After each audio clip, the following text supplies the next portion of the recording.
আনিস আলমগীর মার্কিন প্রেসিডেন্টের যে বিশেষ দূত তিনি আসলেন এবং সফর শেষে চলেও গেলেন। তিনি যে বার্তাটা দিয়েছেন বলছেন বিনিয়োগ এবং সে রোহিঙ্গা সংকট সমাধানের বিষয়টিও তিনি তো বলেছেন সমাধান দ্রুত হবে, সেরকম বিষয়টাও তিনি বলেছেন। আর এই আগ্রহ হচ্ছে নতুন কোনো আগ্রহ আসলে বাংলাদেশের জন্য আছে কিনা? ওনার ভিজিটটা তো সরকারি তরফ থেকে যেটা বলা হচ্ছে যে এটা একটা ইন্ট্রোডাকশন, যেহেতু উনি এখানে আছেন এবং সাউথ এশিয়া রিজনের এবং এই দায়িত্বে আছেন তিনি, বাংলাদেশি তার কাউন্টার পার্ট অন্যান্যদের সাথে দেখা করে গেলেন এবং সর্বোচ্চ পর্যায়ে দেখা হলো প্রধানমন্ত্রীর সঙ্গে স্বয়ং। তো এটাকে প্রাধান্য দিচ্ছে সরকার এবং আপনারা যেটা বলছেন কূটনীতিক এবং রাজনৈতিক কিছু দৃশ্যবলিত ছিলই, যে মার্কিন যুক্তরাষ্ট্রের সঙ্গে নতুন প্রশাসনের দৃষ্টিভঙ্গি বাংলাদেশকে জানানো, এবং সেটা আমার বাংলাদেশের তরফ থেকেও সেরকম একটা কথা হয়েছে এবং তিনি বিভিন্ন রাজনৈতিক দলের নেতাদের সঙ্গে দেখা করেছেন। বিশেষ করে আলোচনা হচ্ছে উনি আওয়ামী লীগের কয়েকজন নেতার সঙ্গে দেখা করেছেন বলে শোনা যাচ্ছে। এটা আমি বাংলাদেশি মিডিয়া এটা খুব কনক্রিট কেউ কোনো রেজাল্ট দিতে পারছে না, বাট বলছে যে প্রধানমন্ত্রীর সঙ্গে দেখা করার আগে উনি সাবের হোসেন সহ কয়েকজন আওয়ামী লীগ নেতার সঙ্গে বৈঠক করেছেন এবং উনি বাংলাদেশিদের তরফ থেকে তাকে যে নৈশভোজের আমন্ত্রণ জানানো হয়েছিল সেই নৈশভোজে অংশ নেন নাই। উনি আবার বাংলাদেশের ফরেন মিনিস্টারের সাথে দেখা করার আগে ভারতীয় হাই কমিশনার যিনি এখানে আছেন ত্রিবেদী, ওনার সঙ্গে দেখা করেছেন। ত্রিবেদী আবার শুনতে পাচ্ছি, এটা আমি কনফার্ম হয়নি এখনও, আবার নাকি দিল্লিতে যাচ্ছেন। সো এবং এর মধ্যে উনি যখন এসছেন বাংলাদেশে তখন আবার ভারতের সংসদীয় কমিটি, পররাষ্ট্র বিষয়ক সংসদীয় কমিটি তাদের রিপোর্ট পেশ করেছে। সেখানে শেখ হাসিনার রাজনীতি করা না করা নিয়ে এক ধরনের হালকা নিষেধাজ্ঞা টাইপ কথাবার্তা শোনা যাচ্ছে, যদিও এর পুরোটা রিপোর্ট যদি পড়েন সেরকম কোনো নিষেধাজ্ঞা আসলে নাই। শেখ হাসিনা তার মতো করেই কথা বলছেন। আর উনি যে বিদেশে বসে রাজনীতি বলতে যেটা বোঝায় সেই অর্থে তো উনি মানে মুক্ত হয়ে কোনো দিচ্ছেন না, উনি সিকিউর আছেন। ওনাকে আজকেও দেখলাম সর্বোচ্চ পর্যায়ে সিকিউরিটি তাকে দেওয়া হয়েছে বাংলাদেশের সাবেক প্রধানমন্ত্রী হিসাবে, এবং এরকম বলে যে অন্য কোনো নেতা কখনো এরকম পান নাই। আবার আজকে আরেকটা খবর দেখলাম যে সেখানে সাউথ এশিয়ান ফরেন করেসপন্ডেন্ট যারা আছেন তাদের একটা ক্লাব আছে, খুব বিখ্যাত ক্লাব এখানে, পুরো ফরেন করেসপন্ডেন্ট ক্লাবটা ওইখানে। সেই ক্লাবে উনি 5 তারিখ বক্তৃতা দেবেন, বাংলাদেশে ফেরার যে কথা উনি এর মধ্যে ঘোষণা দিয়েছেন ডিসেম্বরে। তার আগে এই বৈঠকে উনি উনি ভার্চুয়ালি অংশ নেবেন। সো ভার্চুয়ালি তার অংশ নেওয়া, এখানে কি এফিআর হবেন কিনা আমি জানি না, মানে ফেস দেখাবেন কিনা জানি না। এই পর্যন্ত উনি যতগুলো বৈঠকে এই ধরনের করেছেন সেখানে ফেস দেখান নাই। সো আমি জানি না, যদি ফেস দেখান, যদি এদের সাথে সরাসরি কথা বলেন তাহলে সেটা আরেকটা অধ্যায় হবে, যে ওইখানে নানাজন অংশ নেবে, বেশিরভাগই বাংলাদেশি এক্সপার্টরাই অংশ নেবে এবং সাকিব আল হাসানও সেখানে অংশ নেবেন বলে প্রচারিত হচ্ছে। এখন জানি না 5 তারিখে কি হয়। তো সার্বিকভাবে ওনার আসার যে ঘোষণা, এটাকে অনেকে আবার এটা লিঙ্ক আপ করছে সাজ্জিকরের সাথে। হ্যাঁ, যে এই শেখ হাসিনার আসার ঘোষণা, উনি আসলেন, উনি কি রাজনৈতিক দলগুলোর সাথে দেখা করছেন, যখন সেখানে কি আওয়ামী লীগের সঙ্গে একটা নেগোসিয়েশনের সম্ভাবনা আছে কি না, স্পেকুলেশন সবগুলো। সেটা আওয়ামী লীগের তরফ থেকেও এটা কোনো ক্লিয়ার না, কোনো বক্তব্য ওইভাবে আসে নেই, সরকারি তরফ থেকেও আসে নাই, সো এবং আমেরিকান তরফ থেকেও আসে নাই। সো আসলে কি হচ্ছে, একটা ধূম্রজাল আছে এখানে, কিন্তু কোনটা কতটুকু কিভাবে আগাবে সেটা এখনও ক্লিয়ার না। আপনার কি এটা মনে হয় কিনা, যদি আপনার কথার সূত্র ধরেই বলছি, যে সার্জিও গড় যে বাংলাদেশ এবং ভারতের মধ্যে যে সম্পর্কের টানাপোড়েন চলছে, এই টানাপোড়েনটাকে কিছুটা শেষ করবার জন্য কি কোনো আসছে কিনা, আপনার কি? আমার সেটাই বলছিলাম যে এটা এখনো ক্লিয়ার না, বাট উনি যখন বাংলাদেশে নিয়োজিত ভারতীয় হাই কমিশনারের সঙ্গে দেখা করেন, কোন এখতিয়ার বলে করেন, তাহলে সেখানে একটা কথা আছে। আর ত্রিবেণী যদি সত্যি এখন ইন্ডিয়ায় যায় না আবার, তাহলে এটা কোনো বার্তা নিয়ে গেছেন কিনা, এটা তো একটু মাথায় আসেই, মানুষের স্বাভাবিকভাবে আসায়। এবং বাংলাদেশেও দীর্ঘদিন থেকে একটা প্রচলন হচ্ছে, শেখ হাসিনা যখন বললেন যে ডিসেম্বরে আসবেন, মানে কোন ক্ষমতা বলে উনি বলেন যে বাংলাদেশে চলে আসবেন, যেখানে বাংলাদেশে তার আসাটা মোটেও নিরাপদ না, ওনার জীবননাশের আশঙ্কা আছে। তারপরে ওনার উপর এক ধরনের রায় আছে, যে ফাঁসির রায় আছে। এই অবস্থায়ও তিনি যখন আসবেন বলেন, তাহলে এখানে বিদেশিদের হাত আছে কিনা, আর বিদেশিদের যদি হাত থাকে, যারা পেছনে নেপথ্যে কলকাঠি নাড়েন, তাহলে সেই জায়গায় 3টা দেশের নাম আসে, একটা ভারত, একটা আমেরিকা আর একটা চীন। সেই কারণেই যেহেতু আমেরিকা বাংলাদেশের উপর এই মুহূর্তে সবচেয়ে বেশি প্রভাব বিস্তার করছে, ইভেন ভারতের থেকে, ভারত আগে যেরকম প্রভাব বিস্তার করতো বাংলাদেশের রাজনীতিতে, তার থেকে শতগুণ বলতে হবে। কারণ একের পর এক আমেরিকান কর্মকর্তারা আসতেছেন, যাচ্ছেন। আমেরিকার সাথে যে একটা গোলামি চুক্তি হলো সেটা নিয়ে ভালো কথা হচ্ছে। সো আমেরিকার এক ধরনের কলোনি হয় নাই, কিন্তু কলোনির মতো আচরণ করছে আমাদের সঙ্গে তারা, এবং তাদের বিভিন্ন শর্তাবলী, যে সমস্ত কথাবার্তা যেভাবে বলে, তো তাতে করে মনে হচ্ছে যে আমেরিকার এখানে হাত থাকতে পারে। আমেরিকায় তার যে স্বার্থে বাংলাদেশের সাথে চুক্তি করেছিল, যে সেই স্বার্থ নির্বিঘ্ন হওয়ার জন্য হয়তো আওয়ামী লীগের সঙ্গে তারাও কথা বলতে পারে। কারণ শুধুমাত্র আমি একটা চুক্তি করে গেলাম, আমি একটু আমার ব্যবসায়িক বিনিয়োগ নানা কথা চিন্তা করলাম, কিন্তু আমি চিন্তা করলাম এমন একটা দেশকে নিয়ে আমি চিন্তা করছি, সেখানে আনরেস্ট রয়ে গেল, তো তাহলে তো আমার স্বার্থটা উদ্ধার হলো না। সো এখানে হয়তো বাংলাদেশে পরবর্তী আনরেস্ট কিভাবে কমানো যায়, এখানে কিভাবে হয়তো এটা কি বলে ইনক্লুসিভ একটা পরিবেশ, রাজনীতির একটা পরিবেশ তৈরি করা যায়, সেটাও তাদের মাথায় থাকতে পারে। সে বার্তাও দিচ্ছেন কিনা আপনি মানে চিন্তা করছেন। কিন্তু যিনি এসে তিনি বললেন যে নির্বাচিত সরকারের নেতৃত্বে দেশের রাজনৈতিক স্থিতিশীলতা, অর্থাৎ তারেক রহমানের নেতৃত্বে যে সরকার, প্রধানমন্ত্রী তারেক রহমানের নেতৃত্বে রাজনৈতিক স্থিতিশীলতা ফিরেছে বলে তিনি বলেছেন। আবার তিনি বলেছেন এখানে বিনিয়োগ পরিবেশ তৈরি করবার জন্য, এবং সেই সাথে একটা বিনিয়োগের ব্যবসায়ীদের একটা 45 জনের একটি উচ্চ পর্যায়ের প্রতিনিধি দল ঢাকায় আসবেন। তাহলে এই কথাগুলো তো আসলে বিনিয়োগের এগুলি তো আমার মনে হয় যে রেগুলার একটা বিষয়। বিনিয়োগের জন্য টিম আসে, আমরা ওখানে যাই ইত্যাদি। ওই তিনি যেটা বলেছেন সরকারের প্রতি তাদের পূর্ণ সমর্থন জানিয়েছেন, এটাও আমি মনে করি যে এটাও স্বাভাবিক একটা ব্যাপার। সব নতুন সরকার যখন আসে, তো মার্কিন যুক্তরাষ্ট্র কেন সব দেশই সবাই বলে যে হ্যাঁ, এই সরকারের প্রতি আমাদের সমর্থন আছে। ইলেকটেড গভর্নমেন্টের প্রতি সমর্থন না জানি আর তো কোনো অপশন নাই। ইম্পর্টেন্ট হচ্ছে যে আরেকটা ইম্পর্টেন্ট জিনিস আছে কি না, এটা ইন্ডিয়ার প্রাইম মিনিস্টার মোদি আমাদের প্রাইম মিনিস্টার তারেক রহমানকে ইন্ডিয়া সফরের দাওয়াত দিয়েছেন একটা ব্রিক্সের পাশে, মানে বাংলাদেশ হচ্ছে ওনাকে দাওয়াত আবার দিয়েছে। উনি একটা কোনো একটা ফোরামের প্রেসিডেন্ট তারেক রহমান, ওইটাই বিমস্টেকের চিফ হিসেবে তাকে দাওয়াত দিয়েছে, নট প্রাইম মিনিস্টার হিসেবে। এই ইনভাইটেশন তারেক রহমান রাখবেন কি রাখবেন না, এটাই কিন্তু এখন একটা আলোচিত বিষয়। সেই ক্ষেত্রে এই সার্জিও গড়ের এই ভিজিটের মধ্যে এটা নিয়েও কোনো কথাবার্তা হয়েছে কিনা, উনি যদি না যান, গেলেও একরকম, না গেলে আর একরকম, মানে দুটোই খুব আলোচিত বিষয় হবে। আমার মনে হয় না সার্জিও গোরের সাথে এই ব্রিক্সের অনুষ্ঠানে যাওয়ার সাথে কোনো সম্পর্ক আছে বা থাকতে পারে, কারণ ওইটা একটা মাল্টিন্যাশনাল অর্গানাইজেশন, এবং ব্রিক্সের সাথে ইউএসের কোনো যোগাযোগ নাই, বরং ওরা ব্রিক্সের উল্টো দিকে আছে। তো তাদের কোনো মাথা ব্যথা না, ব্রিক্স ইস্যু না, ওইটা নিয়ে তাদের মাথা ব্যথা নাই। তারেক রহমান প্রধানমন্ত্রী যাবেন কি যাবেন না, এটা বাংলাদেশের অবশ্যই সিদ্ধান্ত, কারণ ওই অনুষ্ঠানে তারেক রহমান যেতেই হবে এমন কোনো বাধ্যবাধকতা নাই। বাংলাদেশের প্রতিনিধি যে কেউ যেতে পারে তার পরিবর্তে, বাট ইনভাইটেশনটা তো সরাসরি প্রাইম মিনিস্টার তারেক রহমান দেয়। অনেক সময় রাষ্ট্র তাদেরকে বলে যে আমাদের প্রধান ব্যক্তি এই মুহূর্তে এই কারণে যেতে পারবেন না, তার পরিবর্তে অমুক আমাদের প্রতিনিধিত্ব করবেন, সেটা স্বীকৃত পদ্ধতি, সেটা হতেই পারে। আরেকটা জিনিস যেটা জয়নুল আপনি বললেন যে বাংলাদেশের সাথে ভারতের যে সম্পর্ক, সেই সম্পর্কটা টানাপোড়েন যে কথা বললেন আপনি, আমার তো মনে হয় না যে টানাপোড়েনটা চলছিল ইন্টারিম গভর্নমেন্টের সময়। এই বিএনপি সরকার ক্ষমতায় আসার পর থেকে তো সম্পর্কের অনেক উন্নয়ন হয়েছে, এবং ইন্ডিয়ান হাই কমিশনার যিনি ত্রিবেদী, উনি বাংলাদেশে আসার পরে তো ওই যে ভিসার যে অচল অবস্থা একটা ছিল সেটা তো ওপেন হয়েছে, এবং সম্পর্ক তো এখন অনেক ভালো।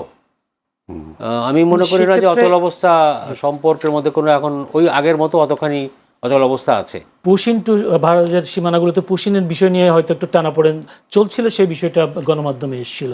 সেক্ষেত্রে হয়তো এখন হয়তো দীনেশ ত্রিবেদী সামনের দিকে কি করছেন বা সেটা আমাদের হয়তো সময়ের জন্য অপেক্ষা করতে হবে। এটা নতুন প্রশ্ন হচ্ছে আজকে সম্প্রতি রাজধানীর মতিঝিল থেকে টাইমারযুক্ত পাইপ বোমা ও আশুলিয়া থেকে শক্তিশালী ইম্প্রোভাইজড এক্সপ্লোসিভ ডিভাইস আইইডি উদ্ধারের পর দেশজুড়ে পুলিশের যানবাহন ও স্থাপনায় হামলা হতে পারে বলে আশঙ্কা করা হচ্ছে, এবং দেশজুড়ে সতর্ক বানিয়েও দিয়েছে, এরকম একটি খবর আজকে দেখলাম। আপনার কি মনে হয় আসলে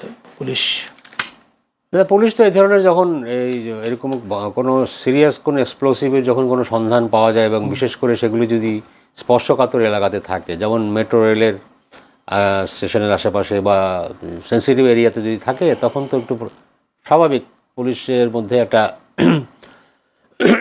সরি, পুলিশের ভিতরে তো একটা অ্যালার্টনেস তো স্বাভাবিকভাবে আসে, এবং কর্তৃপক্ষের দিক থেকেও সেই ধরনের একটা অর্ডার আছে, সেটাই আসছে।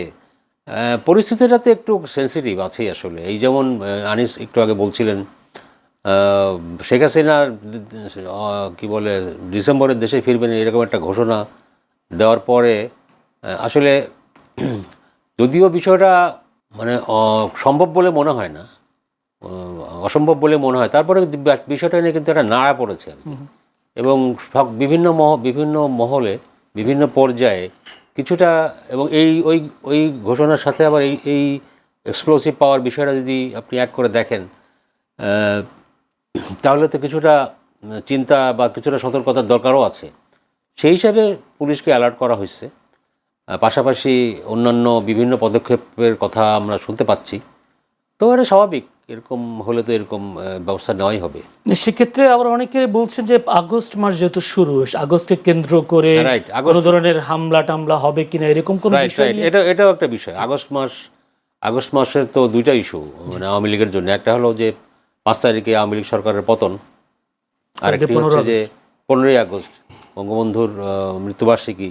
তো এই সমস্ত বিষয়কে কেন্দ্র করে, বা সেই সাথে 21 আগস্ট গ্র্যান্ড হামলা আছে, এই সমস্ত বিষয় কেন্দ্র করে আওয়ামী লীগের কিছু মানে আওয়ামী লীগের কার্যক্রম নিষিদ্ধ, কিন্তু আওয়ামী লীগ বিভিন্ন জায়গায় আবার তাদের কর্মীরা দেখলাম ঝটিকা মিছিল বের করে। তো সেরকমও কোনো সম্ভাবনা বা আশঙ্কা থেকে পুলিশ একটু অতিরিক্ত সতর্ক থাকবে, এটাও স্বাভাবিক।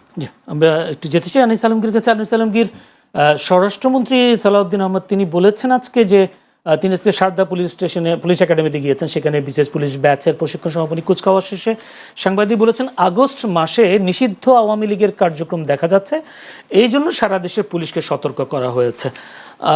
তার বক্তব্যটাকে আপনি কি বিশ্লেষণ করবেন? এখানে বিশ্লেষণের কি আছে? উনি তো আওয়ামী লীগ তো এমনি কার্যক্রম করতে পারছে না, তো যেখানে পারছে না সেখানে অগাস্ট মাসে তো আওয়ামী লীগ বিভিন্ন কর্মসূচি নিয়ে, বিশেষ করে ওরা শোকের মাস হিসাবে পালন করে। আর এখন নতুন করে যোগ হয়েছে 5 আগস্ট।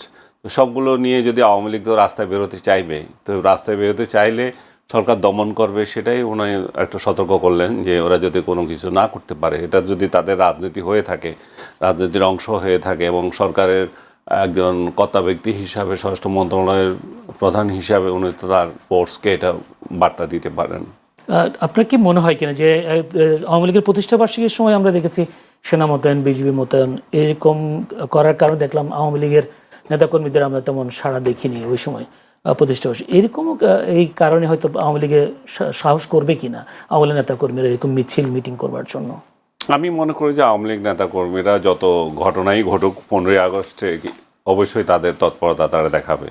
5 আগস্টে কেন্দ্র করে কিছু করবে কিনা আমি জানি না, বাট 15ই আগস্টকে কেন্দ্র করে যারা যখন ইভেন পতনের পরপর যে 15ই আগস্ট হলো, তখনও তো তারা দেখিয়েছে। তো 15ই আগস্ট একটা বড় ধরনের একটা ডেডলাইন আপনি বলতে পারেন। সেটাতে আওয়ামী লীগ অবশ্যই তাদের তৎপরতা দেখাবে, যে আপনি সেনাবাহিনী নিয়োগ করেন আর যাই নিয়োগ করেন, তারা যে চুপ করে থাকবে তা না, তারা করবে। কিন্তু কতটুকু করতে পারবে সেটা নির্ভর করছে সরকারের উপর। সরকার কতটা অধিকার হরণ করবে, কতটা ব্যক্তি পর্যায়ে নেমে যাবে। যেমন কোন ব্যক্তি, রাজা ভাই মনে করলেন যে আমি বঙ্গবন্ধুকে শ্রদ্ধা জানাবো, আমি মনে করলাম যে জানাবো, তো আমার পর্যায়ে তো উনি এটা করতে পারেন না। যেটা আমরা দেখেছি গত 2 বছর ধরে, 15ই আগস্টে ব্যক্তি পর্যায়ে ব্যক্তিরা যখন শ্রদ্ধা নিবেদন করতে গেছে তাদেরকে পিটাচ্ছে, এবং মব ইউনূসের আমলে তো শুধু তাই না, মব লাগিয়ে দিয়েছিল, পুলিশ তো লেগেছে, মব লাগিয়ে দিয়েছিল, যারা 32 নম্বরে যাবে, যা ইয়ে করবে। এবারও 32 নম্বরে লোক যাবে, আপনি দেখবেন সে একই ধরনের কাণ্ড ঘটবে। কিন্তু আপনি ব্যক্তিদেরকে ইয়ে করতে পারেন না। এখানে যদি কোনো দলীয় ব্যানার নিয়ে কোনো কর্মসূচি পালন করতে যায়, সেটাতে আপনি বাধা দেন, সেটাতে আপনি বাধা দেওয়ার ইয়ে আছে, যেহেতু আপনি এই মুহূর্তে আওয়ামী লীগকে নিষিদ্ধ করে রেখেছেন বা আওয়ামী লীগ সংগঠনকে নিষিদ্ধ করেছেন, কিন্তু ব্যক্তি পর্যায়ে তো করতে পারবেন না। গতবার যেটা আমরা দেখেছি, পুলিশ ইভেন যে খিচুড়ি রান্না করে, সেই খিচুড়ি পর্যন্ত নিয়ে গেছে এবং ওরা নিজেরা খেয়ে ফেলেছে। সে ব্যক্তি পর্যায়ে যদি কারো ইয়েতে মৃত্যু দিবসে যদি কেউ এই ধরনের প্রোগ্রাম করে আর সেগুলোকে তুলে নিয়ে আপনারা খেয়ে পেলেন, এগুলো তো নির্লজ্জতা। এগুলো তো তখন মানবাধিকার নিয়ে প্রশ্ন আসে, রাষ্ট্র কি ঠিকমতো চলছে কিনা, আইন প্রশাসন ঠিকমতো চলছে কিনা। না, সেই একই দৃশ্য আমরা দেখেছি বছরের পর বছর। যারা ক্ষমতায় যাবে তাদের ইচ্ছা অনুযায়ী পুলিশ প্রশাসন চলবে, মানবাধিকারও তাদের ইচ্ছা অনুযায়ী, যেটা তারা মানবাধিকার মনে করে না সেটা তারা করতে পারবে না।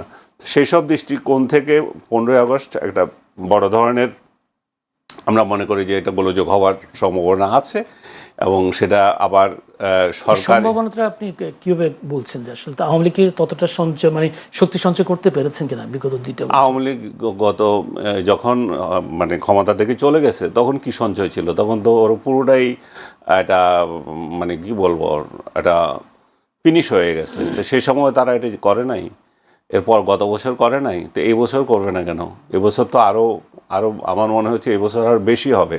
কিন্তু আপনি যেটা বারবার আমি একই কথা বলছি, সরকার যদি এই সমস্ত কর্মকাণ্ডে আর্মি নামিয়ে দেয় এবং পুলিশকে ওইভাবেই প্রিভেন্ট করতে বলে, তাহলে বড় ধরনের সংঘর্ষ হবে, বা আওয়ামী লীগ কর্মীরা ওইভাবে এগিয়ে আসবে না, হয়তো ব্যক্তি পর্যায়ে লোকেরা নামবে। যেতে চাই রিজওয়ানুল হকের কাছে। রিজওয়ানুল হক, সম্প্রতি একটি বেশ সমালোচনা হচ্ছিল বিএনপির বিরুদ্ধে, সেটি হচ্ছে জামায়াতের পক্ষ থেকে বলা হচ্ছে চাকরিতে মেধার দরকার নাই, এখন বিএনপির পদ থাকাই যোগ্যতা, এমন মন্তব্য করেছেন জামায়াতের সেক্রেটারি মিয়া গোলাম পরোয়ার। সম্প্রতি তারা 12টি পদে, বিশেষ করে নির্বাচন কমিশন সচিবালয় থেকে শুরু করে আর বেশ কয়েকটি প্রতিষ্ঠানে তাদের নিজেদের দলের দায়িত্বশীলদেরকে বসানো হয়েছে। সেই ক্ষেত্রে বলছেন, আপনি কি মনে করেন আসলে বিএনপি যে পথে হাঁটছে সেই পথটা কতটা বা মসৃণ? এটা প্রথম ঘটনা নয়। এর আগে ধরেন এই যে বিভিন্ন সিটি কর্পোরেশনের প্রশাসক, ধরেন যে ঢাকাতেই ধরি, ঢাকাতেও 2জন সিটি কর্পোরেশনের প্রশাসক কিন্তু দলীয় লোক বিএনপি নিয়োগ দিয়েছে এবং ঢাকার বাইরেও দিয়েছে। এবারও যেটা আপনি বললেন জেলা পরিষদের প্রশাসকও দিয়েছেন। হ্যাঁ, জেলা পরিষদ প্রশাসক। দেখুন, একটা রাজনৈতিক সরকার আর আমাদের দীর্ঘদিনের যে কালচার, রাজনৈতিক সরকার তো রাজনৈতিক তার দলীয় লোকজন প্রাধান্য পাবে, এটা খুব স্বাভাবিক। আর তবে এই যে 12টা কর্পোরেশনের যে চেয়ারম্যান নিয়োগ দেওয়া হলো দলের লোকজনকে, এগুলোর অনেকগুলি টেকনিক্যাল অধিদপ্তর বা কর্পোরেশন, সেখানে তারা কতখানি ভালো ভূমিকা রাখতে পারবেন আমি জানি না। তবে আমার ধারণা মনে হচ্ছে এরকম যে আমরা যেরকম পাশ্চাত্যে যেটা দেখি যে সরকারের পরিবর্তন ঘটলে যারা নতুন সরকারে আসেন তারা সমস্ত জায়গায় তাদের নিজেদের লোক বসান। হ্যাঁ, এই প্র্যাকটিস তো ইভেন ধরেন এটা মার্কিন যুক্তরাষ্ট্র তো আছেই। তো বিএনপি সেই পলিসি ফলো করছে কিনা হয়তো করতে পারে, আমার কাছে তাই মনে হয়। তারেক রহমান দীর্ঘদিন লন্ডনে ছিলেন, তিনি বিদেশিরা মানে ওই সমস্ত উন্নত দেশ কীভাবে চলে, প্রশাসন কীভাবে চলে সেটা তিনি দেখেছেন, সেখান থেকে কিছু শিখেছেন নিশ্চয়ই। তার সঙ্গে এটা একটা যোগসূত্র থাকতে পারে। তবে এটা আসলে নির্ভর করে যে আপনি দলীয় লোক দিতে পারেন, কিন্তু তারা কতখানি ক্যাপাবল, তারা যদি ক্যাপাবল হন তাহলে আমার মনে হয় না যে এতে আমাদের আপত্তি করার কিছু। বাট ব্যাপারটা হচ্ছে নতুন, এটাও একটা দেখার বিষয় আছে যে এটা ওয়ার্ক করছে কিনা ঠিক মতো। আমরা তো অতীতে সবসময় এই সমস্ত পজিশনে আমলাদেরকে দেখতাম, কখনো কখনো অবসরপ্রাপ্ত আমলাদেরকেও দেখতাম। তো সর্বত্রই আমলাতন্ত্রের সবখানে আমলাতন্ত্রের আসর কেন থাকবে, এটাও তো একটা কথা।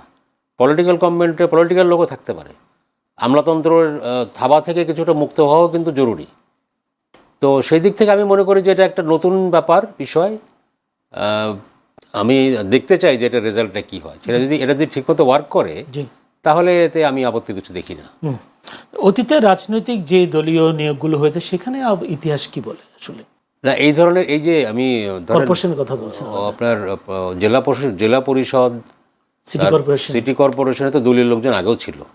এটা তো এই পদগুলো তো আসলে নির্বাচনের মধ্যে দিয়ে আপনার পূরণ করার কথা। তো যখন নির্বাচন হয় না তখন প্রশাসক নিয়োগ করে, সেটাও সেই বিধানও আছে। কিন্তু পার্টিকুলারলি যে 12টা কর্পোরেশনের কথা বললাম সেগুলোতে কিন্তু দলীয় লোকের নিয়োগ এই প্রথম। সেজন্য বলছি যে এটা আমাদের একটু দেখতে হবে যে রেজাল্টটা কি ভালো হইলো না খারাপ হইলো। যদি ভালো না ওয়ার্ক করে তখন তো নিশ্চয়ই এর সমালোচনা হবে।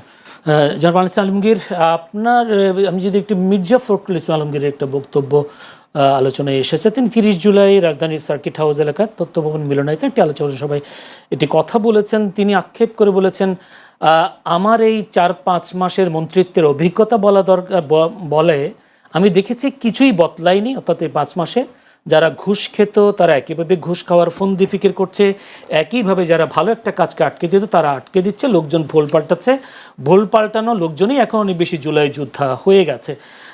তা তিনি আবার আশাবাদ হয়ে একটা কথা বলেছেন, আমি একজন মানুষের মধ্যে পরিবর্তন দেখছি, তিনি হচ্ছেন সেটা তারেক রহমান। তিনি চেষ্টা করছেন, নতুন নতুন নজির স্থাপন করছেন। তাহলে এই 5 মাসে কি এটাকে আত্মস্বীকৃতি মির্জা ফখরুল ইসলাম আলমগীরের, বা সেখানে তিনিও তো পড়েন, মানে আত্মস্বীকৃতি কেন হবে? উনি নিজের কথা তো বলেন নাই, নিজের তো কিছু বলেন। উনি একজনের কথাই বলছে, শুধু প্রধানমন্ত্রী তারেক। হ্যাঁ, আমি মানে প্রায় ওনার সঙ্গে একমত। আসলে এই 5 মাসে পরিবর্তনটা কোথায় হয়েছে? যেগুলোকে দেখেছি জুলাইতে জিন্দিগিতে কোনোদিন কথা বলে নাই, জুলাই মাসেও কথা বলে নাই, এখন অন্যের ফেসবুক পোস্ট শেয়ার করে করে বিপ্লবী সাজে। হ্যাঁ, নিজের কিছু নাই দেখানোর মতো। জুলাই মাসে কি বলেছিল? জুলাইকে সমর্থন করেছিল কিংবা নিন্দা করেছিল? কোনোটাই না। তার মানে কি, ওরা তখন বোবা ছিল, ওরা এত মেরুদণ্ডহীন ছিল যে তার নিজের মতামত রাখতে পারে নাই। জুলাইকে আমি সমর্থন করি না সেটাও স্পষ্ট করে বলতে পারে নাই, জুলাইকে আমি সমর্থন করি সেটাও বলতে পারে নাই। তারা কি করলো? এই যে আজকে 2 তারিখ, আজকে চারদিক থেকে উঠলো যে 1 দফার দাবিটা, যে কেউ কেউ এতদিন বলছিল, এতদিন ধরেই সবগুলো বলা হয়েছিল যে এটা একটা কোটা আন্দোলন, ছেলেদের কোটা আন্দোলন। এই 2 তারিখে এসে সলিমুল্লাহ খান, আমি তার কথা বলবো, সাহসের সঙ্গে সে বলল যে 1 দফার কথাটা। তার পরবর্তীতে অন্যরাও বলল। 3 তারিখে গিয়ে আমরা কি দেখলাম? আগামীকাল শহীদ মিনারে গেল অনেকেই, আমাদেরকে আহ্বান জানালো যেতে, যে যার মতো করে গিয়েছে, জমায়েত হয়েছে, এবং এর প্রধান উদ্যোক্তা ছিল বামেরা, কিন্তু সম্মিলিতভাবে সবাই সেখানে গিয়েছে। কতিপয় সাংবাদিক নামধারী এখন আবার সাংবাদিকও নাম ধরে, এই যে ও সহ আরও বহু লোক ওইখানে গিয়েছে, যা ছবি তুলেছে, এবং সাংবাদিক, শিল্পী, বিভিন্ন সেক্টরের বলবেন আমি এগুলা ছবি তুলছে ওইখানে গিয়ে, ছবি তুলে এখন বিপ্লবী হয়ে গেছে, ওই ছবিটা বিক্রি করে। এদের কিন্তু 17 বছরে শেখ হাসিনার দালালি ছিল, শেখ হাসিনার চামচাদেরকে বিশেষ বিশেষ সাপ্লাই ছিল। ওদের একজনের কথা আমি বলবো, যে তার রিসোর্ট ছিল, এই রিসোর্টে বিনোদন করত, শেখ হাসিনার আমলে বিজ্ঞাপন ব্যবসা করেছে। হ্যাঁ, ইভেন শেখ হাসিনা চলে যাওয়ার পর আলী রিয়াজ এবং এটার নাম কি বলেন, নূরদের বিজনেস কিভাবে দখল করা যায় সেই চিন্তা করেছিল। সারা বছর কিছুই করে না, এখন বিপ্লবী সেজে গেছে। এরকম প্রতিটা এইখানে দেখবেন। আরেকটা জিনিস দেখেন, এরা 16ই ডিসেম্বর আসলে কোনোদিন কিছু বলতে আমি দেখি নাই, কিন্তু এই যে 5 আগস্টকে কেন্দ্র করে এখন বিরাট বিরাট বুদ্ধিজীবী হয়ে করছে, সেমিনার করছে, সেই একই ঘটনা। ওদের সিংহভাগই জুলাইতে কিছু করে নাই, এর শেখ হাসিনা আমলেও কিছু করে নাই, কিন্তু এখন বিরাট বিপ্লবী তাত্ত্বিক বিপ্লব করতেছে একদল। এই যে শেখ হাসিনার আমলে এরকম ছিল, 16ই ডিসেম্বর বা স্বাধীনতা দিবস কিছু থাকলে গদবাধা কতগুলো লোক বকবক করতো, এখন এরা আবার একই স্টাইলে শুরু করেছে এবং 16ই ডিসেম্বর ভুলে গেছে। তার মানে হচ্ছে কি, একটা পর্ব যায়, এক দালালরা যায়, আরেক দালালরা আসার ক্ষমতা চাটাচাটি করে। এই 5 আগস্টকে নিয়ে এরা এখন যেগুলো করতেছে, এগুলার যে আরোপিত অনেকগুলো, আমি জানি না রাজা আমার সাথে একমত হবেন কিনা, অনেকটা দেখা যায় যে অনেকগুলো ইভেন্ট মানে আরোপিত, সাধারণ মানুষের কোনো অংশগ্রহণ নাই। সাধারণ মানুষ এটা নিয়ে কোনো মাথায় ঘামানে, কোনো বদারই করে না। সাধারণ মানুষ চিন্তা করতেছে যে আমাদের তেল গ্যাসের দাম বেড়ে যাচ্ছে, আমাদের দ্রব্যমূল্য বাড়তেছে, আমাদের ঘুষ কমে নাই, এবং এই যে মির্জা ফখরুল সাহেব যে কথাগুলো বলেছেন, এই যে একই ঘটনা, শুধু ভুয়া বিপ্লবীরা বেড়ে গেছে আর একটা লোকের মধ্যে পরিবর্তন হচ্ছে, সেটা হচ্ছে তারেক জিয়া।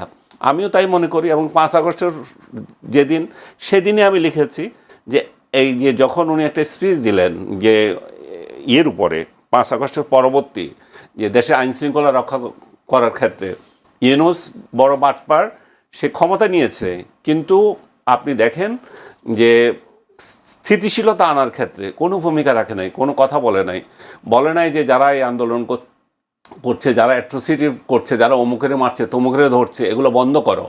আজকে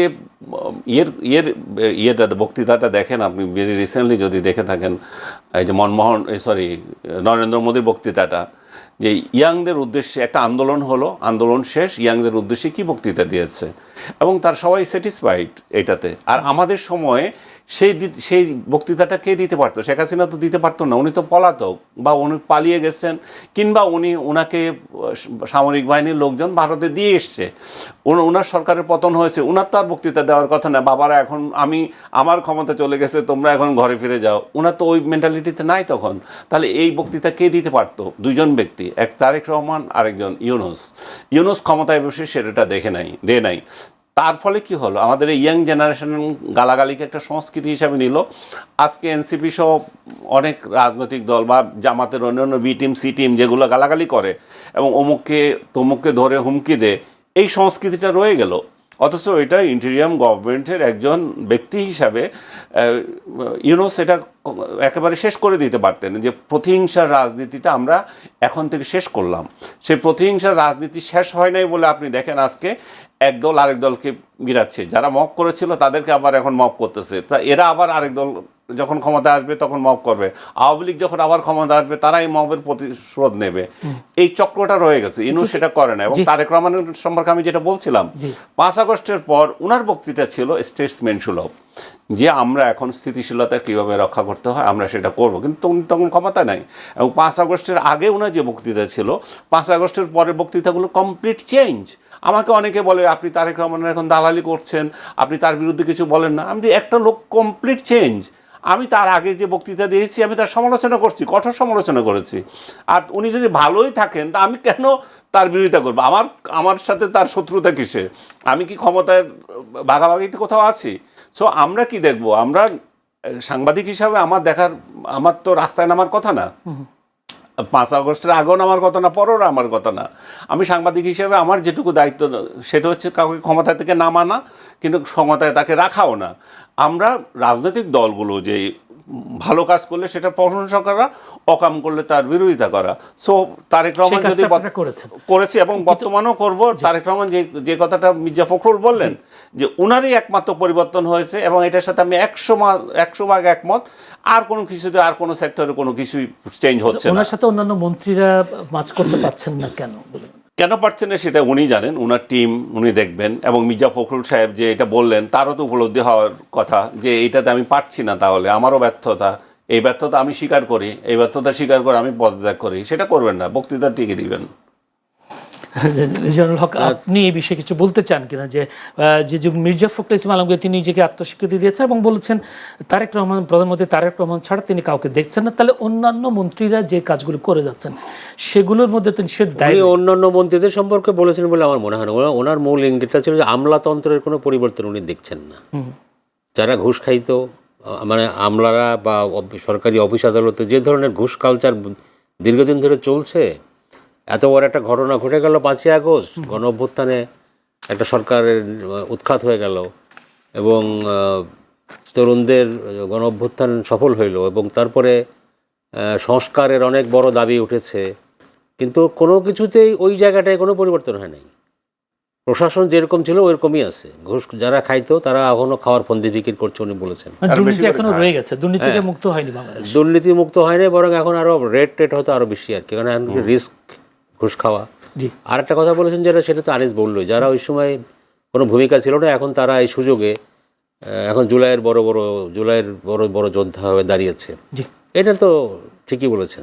আমি একটা প্রশ্ন যেতে চাই, সেটি হচ্ছে গতকাল যারা যদি বলি আন্তর্জাতিক অপরাধ ট্রাইব্যুনালের একের চেয়ারম্যান বিচারপতি মোহাম্মদ গোলাম মর্তুজা মজুমদার, সদস্য বিচারপতি মোহাম্মদ শফি আলম মাহমুদ সহ আরও কয়েকজন বিচারক এবং সাথে চিফ প্রসিকিউটর আমির ইসলাম আয়নাঘর পরিদর্শন করেছেন, যেটা ঢাকা উত্তর বিমানবন্দর এলাকায় র্যাব 1 ব্যাটালিয়নের কম্পাউন্ডের ভেতরে অস্ত্রাগার সংলগ্ন একটি পুরনো দোতলা ভবন রয়েছে।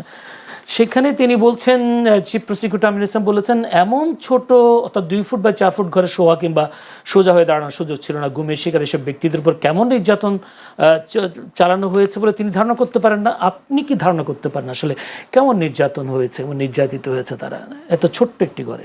না, সেটা তো আমি বলতে পারবো না। বাট আয়নাঘর যেরকমই হোক, আয়নাঘর নিশ্চয় কোনো ভালো জায়গা না, কোনো সুখের জায়গা না, আনন্দ করার জায়গা না। এ ধরনের ঘটনা আপনি ধরেন, আয়নাঘর তো বাদই দেন, এর আগেও যে জয়েন্ট ইন্টারোগেশন সেল যেটা ছিল আগে, সেখানে যাদেরকে ধরে নিয়ে যাওয়া হইতো, আপনি যদি 1/11-এর সময়কার বহু কাহিনী আমরা জানি, কিভাবে ইভেন বড় বড় পলিটিশিয়ানদেরকে ধরে নিয়ে গিয়ে নির্যাতন করা হয়েছে, তাদেরকে দিয়ে নানান কিছু স্বীকার করিয়ে নেওয়া হয়েছে, সেগুলোর ভিডিও করে সেগুলি আবার মিডিয়াকে দেওয়া হইতো এগুলি প্রকাশ করার জন্য। সেই ভিডিওতে তাদেরকে যে ধরনের চেহারায় দেখা যেত, মানে কি নির্যাতন কী পরিমাণে কীভাবে হয়তো সেটা তো স্পষ্টই ছিল, তাদের দেখলে বোঝা যেত। তো এটা তো বহুদিন ধরে চলে আসতেছে, এবং এই আমলেও, আওয়ামী লীগের আমলেও যে ধরনের, পরবর্তীকালে তো এটা আইন এখন নামই হয়ে গেল। সেখানে তো অবশ্যই যাদেরকে নিয়ে যাওয়া হয়েছে তাদেরকে ভালো থাকার কোনো কথা না। এবং যে ছবিগুলি আমরা দেখলাম, সেটা তো যদি সেখানে যাদেরকে রাখা হইতো তাদের অবশ্যই অমানবিক। এবং এখানে মোটেও যে ছবি দেখলাম, একটা ছোট্ট একটা জায়গা, সেখানে আবার এক পাশে একটা টয়লেট, সেখানে বাতাস চলাচলের খুব বেশি ভালো ব্যবস্থা নাই। তো এই ধরনের জায়গা তো খুব ভালো হওয়ার কথাও না, তাই না? তো এটা নিয়ে আমরা কেন আশা করছি খুব ভালো কিছু হবে? ইভেন জেলখানাতেও মানুষ যেভাবে সরকারিভাবে প্রতিষ্ঠিত জেলখানাতেও যেভাবে অমানবিকভাবে মানুষজনকে থাকতে হয়, যেখানে ফাইল করে রাখা হয়, হ্যাঁ রাইট, যেখানে জায়গা থাকার কথা 400 লোকের, সেখানে 4000 লোক থাকে। তো খুব স্বাভাবিকভাবে আয়নাঘর, সেখানে আরও খারাপ অবস্থা হবে, এটাই তো স্বাভাবিক। কিন্তু সেখানে আপনি মনে করেন কিনা, নাগরিক হিসেবে বা কারাবন্দী হিসেবে তারও তো একটা মানবিক অধিকার আছে?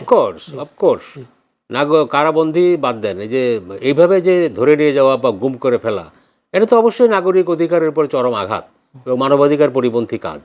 এগুলি মানে এনাফ। এটা নিয়ে আমার মনে হয় যে এখন এটা শেষ হওয়ার দরকার। এটা নিয়ে যেন এই ধরনের ঘটনা পুনরাবৃত্তি, অনেকের ত্যাগ তিতিক্ষার বিনিময়ে হলেও আমরা এটা অবসান চাই, যাতে ভবিষ্যতে এই ধরনের কোনো কিছু না ঘটে। জনাব আনিস ভাই, আপনাকে যে একটা প্রশ্ন করতে, চিফ প্রসিকিউটর মোহাম্মদ আমিনুল ইসলাম তিনি বলেছেন আয়নাঘরের অনেক আলামত নষ্ট করা হয়েছে, নতুন করে স্থাপনা করা হয়েছে, যারা এইসব আলামত নষ্টের সঙ্গে জড়িত তাদের বিরুদ্ধে তদন্তের সাপেক্ষে ব্যবস্থা নেওয়া হবে। আপনার কি মনে হয়, এই যে আলামত নষ্ট করার পেছনে আসলে কারা? যারা কি এই আয়নাঘরগুলো করেছিল তারা, বা অন্য কেউ? এটা অবশ্যই উনি ব্যাখ্যা দিতে পারবেন, ওনার কাছে যদি তথ্য থাকে। আমার তো বাইরে থেকে বলতে পারো না, কারণ সরকারি যন্ত্রের মধ্যে তো আমরা নাই। কিংবা যারা ইনভেস্টিগেট করেছে তারা এটা ভালো বলতে পারবে। যদি করে থাকে তাহলে তো অবশ্যই তারা শাস্তি পাওয়ার যোগ্য। আর যদি বলা হয় যে এটা আমাদের সরকার করেছে, সরকার যন্ত্র তো এখানে জড়িত ছিল, এটা তো অস্বীকার করার জো নাই। এবং এই আয়নাঘর কার্যক্রম তো 1/11 থেকে শুরু হয়েছে, এটা যে শেখ হাসিনার আমলে হয়েছে তা না, এটা আগে থেকে শুরু হয়েছে। সো ওই কার্যক্রমের অংশ হিসাবে যদি তারা তাদের সরকারি দায়িত্ব পালন করে থাকে, সেটা তারা ব্যাখ্যা দেবে। আপনার কি মনে হয় এই যে গুম কাণ্ডের সাথে যারা জড়িত তাদের বিচার কার্যকর করা যাবে, বা কি মনে হয়, যদি এখনো 17 জনের মধ্যে 10 জন এখনো আটক আছেন? শুনেন, এগুলো সবগুলো নির্ভর করে সরকারের উপর, সরকারের সদিচ্ছার উপর। সরকার সদিচ্ছা প্রকাশ করেছে, যুদ্ধ অপরাধীদের বিচার হয়েছে, হয় নাই, ফাঁসি হয়েছে। আবার আরেকটা সরকার আসলে সদিচ্ছা প্রকাশ করেছে, এদেরকে সব মাফ করে দিয়েছে। এই জঙ্গিদেরকে মাফ করে দিয়েছে, জঙ্গিরা সব বের হয়ে গেছে। এখন সরকার সদিচ্ছা প্রকাশ করেছে, বেনজির ভালো লোক ছিল, বেনজিরের কোনো বিচার হয় নাই। আবার বেনজির যখন চলে গেল, বেনজির হচ্ছে বিরাট দুর্নীতিবাজ, বেনজির অমুক তমুক, যদিও মামলাটা অবশ্য শেখ হাসিনা আমলে হয়েছিল। এখন যেটা হয়েছে, এই যে কী বলে, হেফাজতের ইয়েতে বেনজির বড় ধরনের কর্মকাণ্ড করেছে, সেই প্রধান ব্যক্তি। সো এবং হুমায়ুন আজাদ একটা খুব সুন্দর কথা বলেছিল, যে প্রয়াত আমাদের কবি, তার কথাটা হচ্ছে, দেখো এমন একটা দিন আসবে, সেদিন এই স্বাধীনতায় যুদ্ধ করার জন্য, পাকিস্তান ভাগার জন্য মুক্তিযোদ্ধাদেরই বিচার হবে, ফাঁসিতে লড়বে। সো এটাই হচ্ছে ডেডলাইন। বাংলাদেশের রাজনীতি পরিচালিত হয় ওই ডেডলাইনে। আপনি 71-এর পক্ষে না বিপক্ষে? আপনি 71-এর পক্ষে থাকলে এক ধরনের জিনিস এক আমলে পাবেন, 71-এর বিরুদ্ধে থাকলে আরেক আমলে একটা পাবেন। যেগুলোকে আপনি জঙ্গি বলছেন, অমুক বলছেন, তমুক বলছেন, সেই জঙ্গিগুলো আবার দেখা গেল যে সরকার পরিবর্তন পরে সাধু পুরুষ হয়ে গেছে, বীরত্ব দেখিয়েছিল, তাদেরকে মারা হয়েছে কেন, এই ন্যারেটিভ আপনি এখন আসতেছে। এবং তাদেরকে মরণোত্তর পুরস্কার দিচ্ছে, মরণোত্তর দিচ্ছে, রেজিগনেশন দিচ্ছে।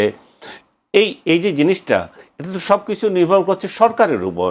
সরকার কি করবে? তো আমি এই ক্ষেত্রেও মনে করি যে সরকারের সদিচ্ছার উপর, সরকার ইচ্ছে করলে আমাদের বিরুদ্ধে একটা নতুন একটা মামলা জুলাই দিতে পারে যে কোনো সময়, যে এটাতে জড়িত ছিল 5 আগস্টের আগে এটা দিয়েছে।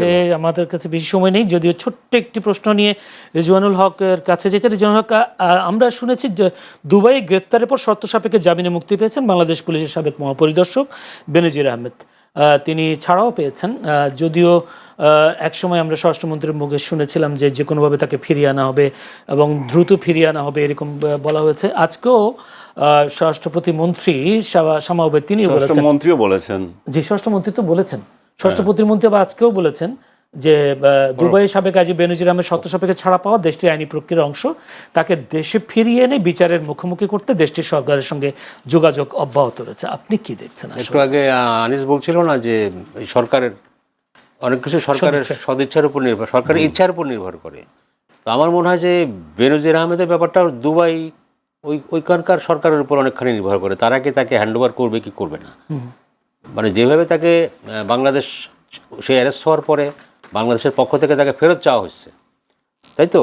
কিন্তু এই অবস্থায় তাকে জামিন দেওয়া, এটা তো আমার মনে হয় যে ওখানকার সরকার তার প্রতি একটু সফট আচরণই করলো।